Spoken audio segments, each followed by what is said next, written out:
When I was asked when I stopped being happy, I needed to take a deep breath before answering. Not because the answer was complicated, but because, until that moment, it had never been said aloud.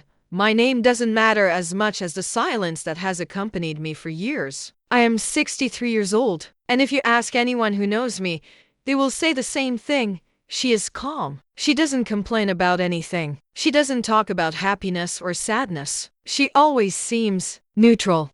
And I never corrected anyone. I never said it wasn't coldness. I never explained that it wasn't indifference. I never said it wasn't a lack of emotion. Because, in truth, I knew exactly what happiness was. I just didn't know how to talk about it anymore without feeling like something was missing inside. At family gatherings, I smiled at the right moment. On birthdays, I clapped. When someone asked, "Is everything all right?" I answered yes, always yes. I wasn't complaining.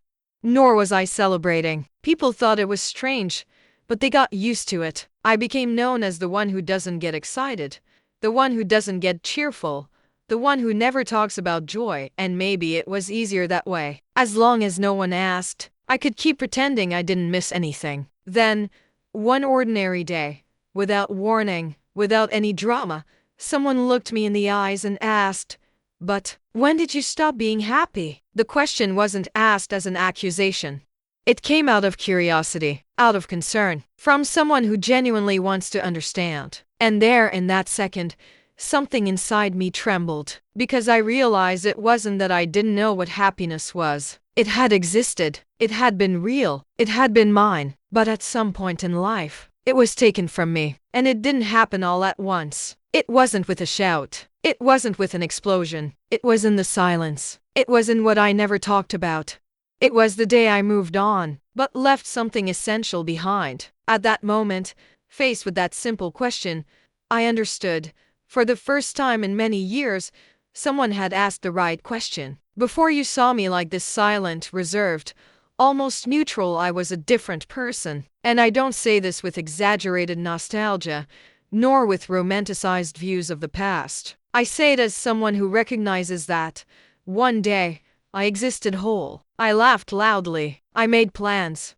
I woke up wanting to live the day, even when it promised to be difficult. Happiness, for me, was never something grand. It resided in the little things. It resided in the coffee brewed early, in the clothes laid out the night before, in the way I lovingly organized the house, even without a planned visit. It resided in simple conversations, in small expectations, but full of meaning. There's always someone who gave shape to that happiness. In my case, it was the life I was building around a true love. It wasn't perfect, but it was real. And above all, it was shared. I believed in the future. I believed that some pains were temporary, that difficulties came to teach, not to tear pieces away from us. I had dreams that seemed too simple to attract attention, but big enough to warm my heart. And for a long time, it worked. I remember laughing without thinking, smiling without calculating, talking about happiness without fear of losing it mid-sentence. The photos from that time show this. Not because I was always smiling for the camera, but because I wasn't afraid to see myself happy. I existed in the images. I recognized myself in them. But the happiness didn't end suddenly. It wasn't violently ripped away. It didn't scream as it left. It faded away, like a light that dims before going out completely, like a sound that diminishes until it becomes silence. And the most dangerous thing about all this is that we get used to it. In the beginning, I still tried to maintain the rituals. I still smiled out of habit. I still said it will pass with conviction. I still believed it was just a difficult phase. But something was different. Something had shifted inside me. I continued waking up early. I continued doing what needed to be done. I continued being responsible, present, correct. But I no longer felt the same way. It was as if I were living on the outside, functioning while inside something was suspended, waiting for a time that never came. And then the day came. It wasn't a day the world marked. It wasn't a date that appears on the calendar. It wasn't an event that people recount aloud. It was one of those ordinary days that changed everything. A day when something happened, something I won't say yet, and that, at that moment, didn't seem like the end of anything. It seemed just another pain, a loss, a forced choice, an injustice swallowed in silence. I still smiled that day. I smiled so as not to worry. I smiled so as not to explain. I smiled because I didn't know how to do anything else. But looking back today, I know that was the last smile that was born effortlessly. After that, I continued living. But something essential was left behind. I learned to be strong. I learned not to depend on expectations. I learned not to create illusions. I learned not to talk about happiness, because talking about it reminded me of what I no longer had the courage to feel. And so, without realizing it, I became the woman people see today. The one who doesn't complain. The one who doesn't vibrate with joy. The one who doesn't speak of happiness. Not because I don't know what it is, but because, for a long time, I thought I no longer had a right to it. And it was there, at that point in my story, that my smile began to die. Today, my life is organized. It works. I keep to schedules, tasks, and commitments. Those who look from the outside usually say I'm strong, responsible, someone who made it in life. I wake up early. I make my bed. I make coffee the same way every day. I take care of what needs to be taken care of. I help those who ask for help, but I never talk about myself. I've learned to converse without exposing myself, to answer without revealing anything. To smile enough not to seem rude but never too much so as not to raise questions. People notice. They always notice. You never talk about happiness. You don't complain. But you don't celebrate either. It seems like you're always distant. I listen to everything in silence. I don't disagree. I don't explain. I don't confirm. Because explaining would require returning to a place I spent years avoiding. I've become that person who solves problems but doesn't share. Who welcomes but doesn't fully commit, who is present but never completely. At family gatherings, I'm quieter. At birthdays, I avoid the center of the table. When someone brings up the subject of dreams, plans, or joy, I naturally deflect. The important thing is to have health. Each day is a new day. We just keep living. These are ready answers, confident, that don't leave room for dangerous questions. Sometimes I notice curious glances. Other times, I hear low, snide comments. She's strange. She doesn't like to talk. She seems cold. I let them think. It's easier to carry that label than to carry the truth. For a long time, I've avoided deep conversations. Not because I don't know what to say, but because I know exactly where they end. They always end at that point. On that day, with that decision, with that loss. And I still didn't have the courage to go back there. But life has a curious way of gently cornering us. It was an ordinary afternoon. No heavy atmosphere, no tension in the air. We were sitting, talking about simple things. Nothing serious, nothing profound. Someone commented on joy, on how people change over time, on how some always seem lighthearted, and others not. And then, without judgment, without accusation, without intent to hurt, that person, perhaps out of affection, perhaps out of curiosity, looked at me and asked, "But when did you stop being happy?" The question wasn't loud. It wasn't aggressive. It wasn't a demand. It was calm, almost innocent. But inside me, it echoed like thunder. I froze. My body locked up before my mind. My heart raced to an old, familiar rhythm. For a few seconds, nobody said anything. Everyone expected a simple answer. Light. Something like, "Oh, it's just a phase. It's a stage. That's just how life is." But I couldn't, because that question didn't touch what I showed. It touched what I hid. And in that instant, I realized something I had avoided admitting for many years. I no longer knew how to pretend. When that question was asked, I didn't answer right away. My body reacted before my mind. My chest tightened. My throat closed up, as if someone had pulled an old thread hidden inside me for years. Everyone expected something light, a simple sentence, a quick explanation, one of those that concludes the matter and moves on. But the question didn't stay outside. It went inside. He went in deep. I tried to smile. I tried to joke. I tried to say anything that wouldn't force me to go back. That's just an age thing, I almost said. Happiness changes. I thought of replying, but none of those sentences came out. Because, at that moment, something inside me opened up without asking permission. And along with the question came the memory. The day. The exact day everything changed. I was happy that morning. Truly happy.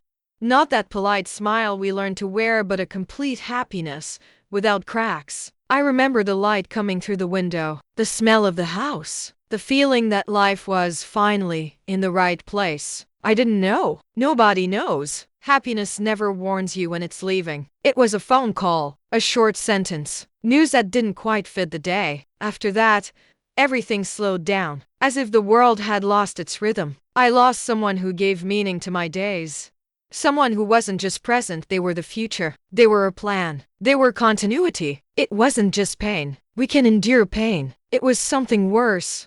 It was the loss of meaning. That day, I did what everyone expected me to do. I stood tall. I resolved what needed to be resolved. I took care of what needed to be taken care of. I heard phrases like, "You're strong.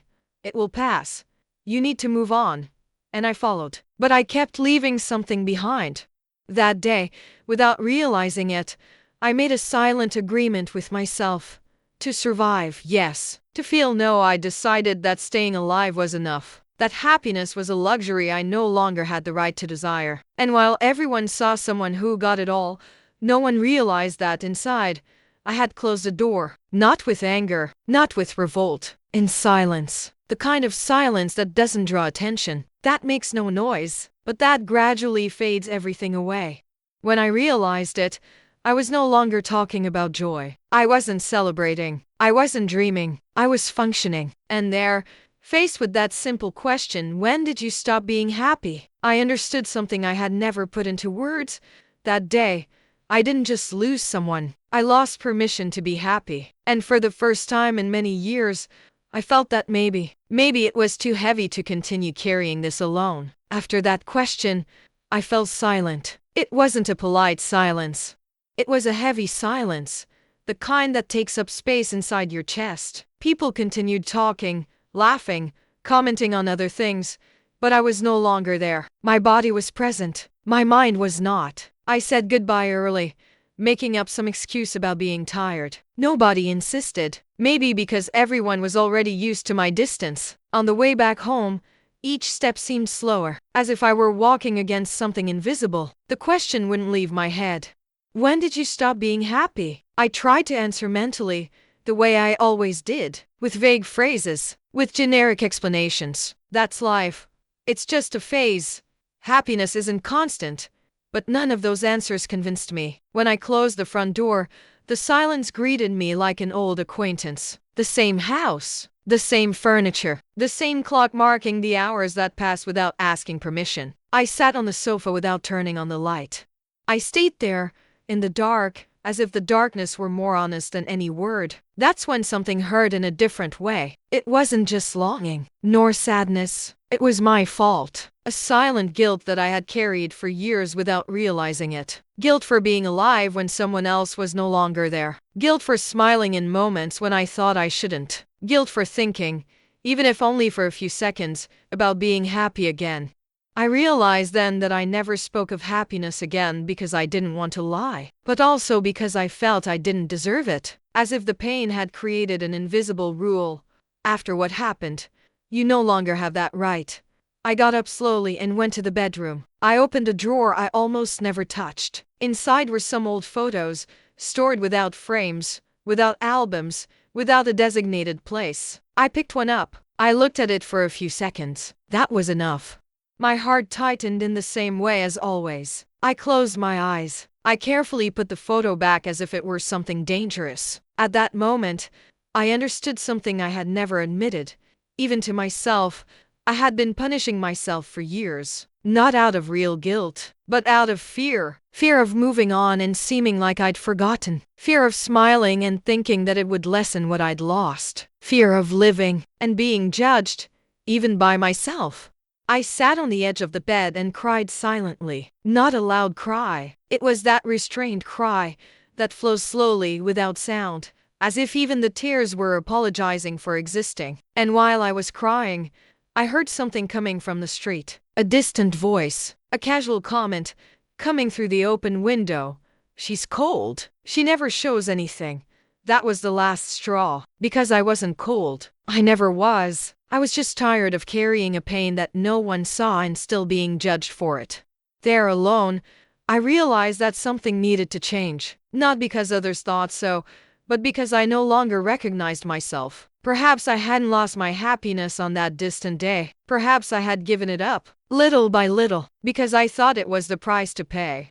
And for the first time in many years, I asked myself, under my breath, how long will I continue to punish myself for something that has already taken so much from me? It was there on that silent night that something began to stir within me. Still fragile, still timid, but it's real. And I knew, either I remained silent, or at some point, I would have to tell the truth. I didn't answer the question on the same day, nor in the same week.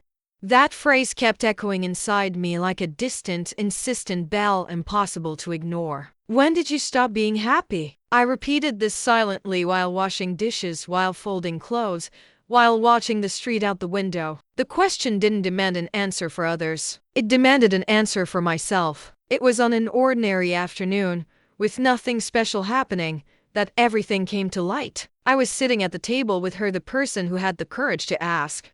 There was no audience. There was no rush. Just a cold coffee and a silence that, for the first time, didn't seem threatening. She looked at me carefully, not curiously, respectfully. You don't have to answer if you don't want to, he said softly, but I felt that question hurt.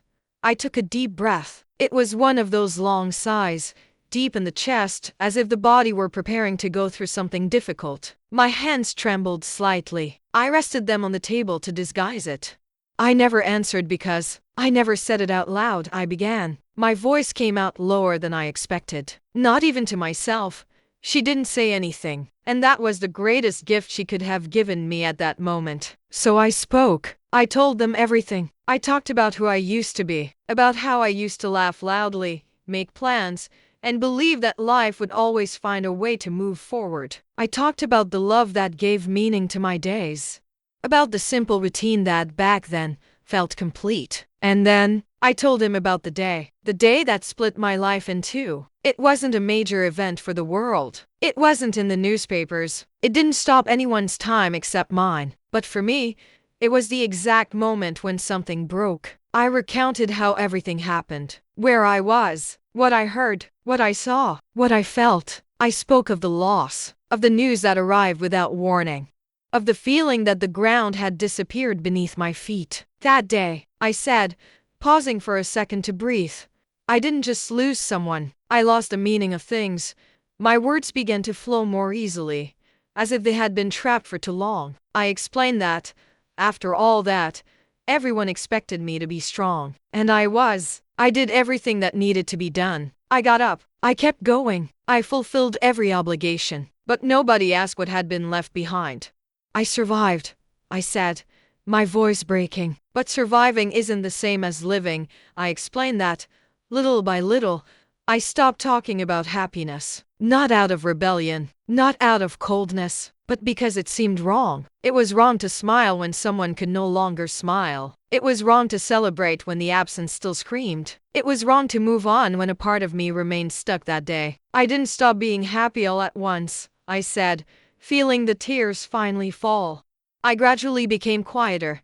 I explained that each silence was a form of respect, or at least that's how I justified it to myself. That each suppressed smile was an attempt not to forget. That each avoided conversation was a fear of touching a wound that never healed. When I finished, the room was completely silent. She was crying. Not an exaggerated cry, but that silent, sincere cry of someone who truly listens. You were never cold, she said after a while. You were grieving, alone. That sentence hit me like a hug that came late, but came nonetheless. For the first time in years, I felt that someone had understood. Not corrected me, not rushed me, not tried to fix my pain. Understood. I slowly wiped my face. My chest ached, but it was a different kind of ache. It was the ache of something that was finally being named. I thought that if I didn't talk about happiness, I said, she wouldn't hold it against me. I thought that if I remained neutral, the pain wouldn't grow. We stayed there for a few more minutes in silence. But it was no longer the heavy silence of before. It was a clean silence, honest. For the first time, I didn't feel wrong for feeling the way I felt. nor guilty for still being here. I had told the truth, and that in itself changed everything. At that moment, I understood something I had never allowed into my heart. Pain didn't make me any less human. And talking about it didn't diminish the person I had lost. On the contrary, giving voice to that story was a way of honoring everything that had been experienced. And when I got up from the table that day, I wasn't healed, but I felt whole in a way I hadn't felt in a long time. Happiness had not yet returned, but, for the first time, it no longer seemed forbidden. After that day, nothing changed immediately on the outside. The house remained the same. The routine was similar. Mornings still started early, and nights still ended in silence. But inside, something had shifted. It wasn't sudden joy. It wasn't excitement. It was relief. A discreet, almost timid relief, like someone who can breathe again after holding their breath for a long time without realizing it. In the following days, I found myself thinking about that conversation more often than I imagined. Not with acute pain, but with a strange feeling of honesty. As if, for the first time in years, I had stopped lying to myself. I hadn't lost the right to feel. I had forbidden myself. I realized I had spent a lot of time believing that moving on was a form of betrayal. That smiling meant forgetting. That feeling something good erased everything that had been lived. And that hardened me inside. People started noticing small changes. Nothing dramatic. Nothing that could be pointed out. But I started to stay a little more involved in the conversation.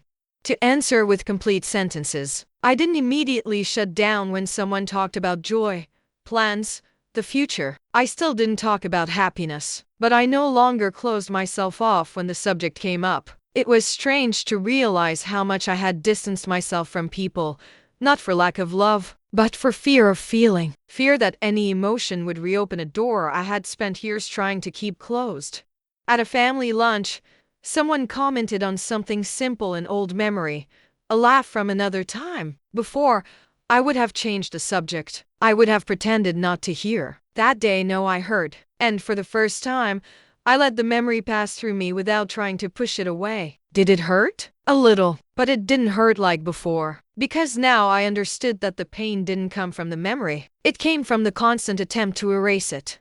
Something else began to happen, almost without me realizing it. I stopped punishing myself. For years, I carried a silent guilt, a feeling that I didn't deserve lightness, as if existing fully was a privilege I had lost that day. But after speaking aloud, something reorganized itself within me. I began to accept that continuing to live doesn't diminish what was lost, that feeling joy doesn't erase the absence, that honoring a history doesn't require disappearing along with it. One afternoon, someone suggested taking a picture, a simple, unimportant thing, and for the first time in a long time, I didn't feel that immediate tightness in my chest. I didn't say yes immediately, but I didn't say no either. I stood there thinking. I realized I didn't need to go back to being who I was before, nor pretend nothing had happened, nor force myself into anything. I just needed to stop hiding. I accepted the photo, not with an open smile, not with enthusiasm, but with presence. When I saw the image later, I didn't cry. I didn't distance myself. I didn't turn my face away. It was just me, with everything I'd lived, with everything I'd lost, and with everything that still remained. And that was enough. People started looking at me differently, not because I had completely changed, but because now I was a little more present, more accessible, more human, more whole. And I realized something important. No one ever demanded happiness from me. That demand always came from myself. I was the one who thought I needed to choose between remembering or living, between honoring the past or allowing for a future. But the truth is that one thing doesn't exclude the other. Today, I am still a silent woman. I am still reserved. I still carry a story that isn't light, but I no longer carry shame for it. I don't feel wrong for having been affected, nor weak for still feeling. And above all, I no longer feel guilty for continuing to be here. Because I finally understood that happiness doesn't have to return in the same way. It can return differently, calmer, more discreet, more mature, and that's okay. I didn't need to go back to being who I was. I just needed to stop punishing myself for having survived. And in that new silence, lighter, more honest, I realized that life could still reach me, without haste, without demands, in my own way. Today, when I think about all this, one thing becomes very clear to me. Not all silence is empty. Sometimes it's just pain that never found space to be expressed. For a long time, I was seen as someone distant, cold, neutral, someone who didn't talk about happiness. And people interpreted that in whatever way they could. Some thought I was bitter. Others thought I simply didn't know how to feel joy. Few imagined that behind that silence, there was a whole story trying to survive. The truth is that nobody wakes up one day and decides to stop being happy. It almost never happens all at once. Happiness doesn't go away screaming. It becomes quieter. It gets smaller. It gets postponed. It gets saved for later, until one day we don't even realize it's not there anymore. I learned that judging someone by what they don't show is dangerous, because the absence of words doesn't mean the absence of feeling. Often, it means excess. Excess of memories. Excess of loss. Excess of things that hurt more than the person could bear. I also learned something important about myself. I didn't need to prove anything to anyone, nor explain my pain to be respected, nor perform happiness to be accepted. But I did need to be honest with myself. I needed to admit that I kept quiet not because I was too strong, but because I was too tired. And if you're listening to this story now, maybe it touches something inside you. Maybe you too have kept quiet at some point. Maybe you stopped talking about happiness not because you don't know it, but because it was interrupted by something no one saw. That's why I want to ask you carefully. Do you remember the last time you felt truly happy? And after that, what happened? Did you allow yourself to feel again? Or did you gradually close yourself off, thinking you had to endure everything alone? If this story resonated with you, I invite you not to ignore it. Comment, share, like. Here, we don't demand happiness. We listen to stories, because sometimes all someone needs is a place where silence is also respected.